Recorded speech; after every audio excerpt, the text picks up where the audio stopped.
Hi, welcome to this video of PowerShell training.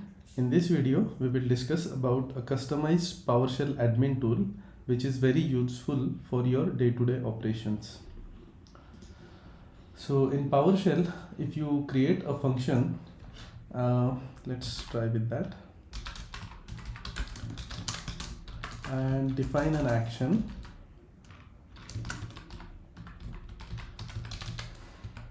Alright, so if I type ms over here, there is no such command, but once I create this function and try to execute ms, it will execute that action. But if I close this window and reopen it, the function is gone. It's valid only for that particular session of PowerShell. Now, in order to load all the functions at the startup, there is an inbuilt functionality of PowerShell which is called profiles.ps1 or profiles. So what we can do is we can write our customized functions and create a file called profile.ps1 and save it to this location, my documents, Windows PowerShell. Let's see, if I type memory over here, there is no such command, and if I reload my PowerShell, since the file is copied, now let's try with this one. Okay, so I have written a function called memory. This will get the details of physical memory. So let's explore what the profile.ps1 looks. This is the description of script, and I have written several functions. Okay, so in memory, what I have done is I have gathered the details about physical memory, sorted it in descending order and selected first 10. So I get to know the top 10 memory consuming processes when I execute this command. If I have to execute it on remote computer, I just have to type memory and the remote computer name.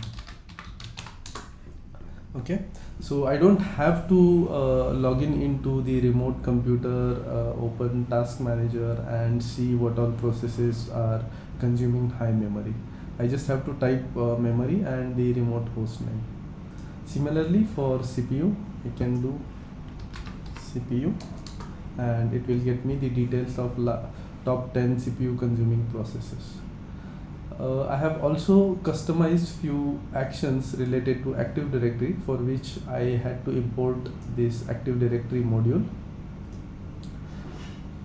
So if someone asks me to unlock his or her account, I just have to type unlock and the name of the account. If I don't mention anything, by default it will consider my account.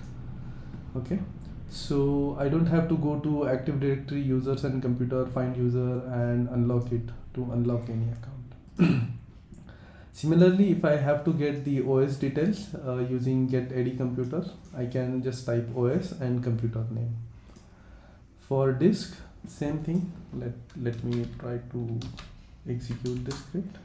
I get the disk details, what all disk drives are there, volume name, size, free space and percent free space. So that's how it works. Let's say if I have to use different credentials, what I can do is I create a variable and a command get credential. So what this do is when I execute, it will ask or prompt me for username and password.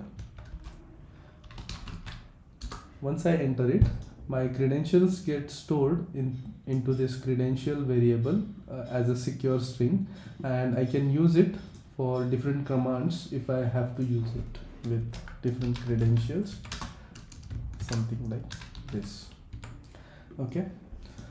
So this customized tool is very helpful in your day-to-day operations, since you don't have to log into other servers to check simple things. Usually in support environments, what we get is a jump server wherein we log in, and from that jump server we connect to other servers. If you can create your profile.ps1 on jump server, all these functions will get loaded into memory or the PowerShell session, and you can use them effectively.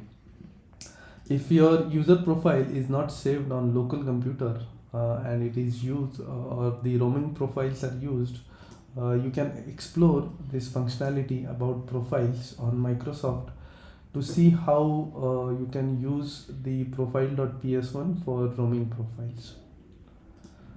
So I recommend that you create your own set of functions with respect to your day-to-day task and see how it is useful for you.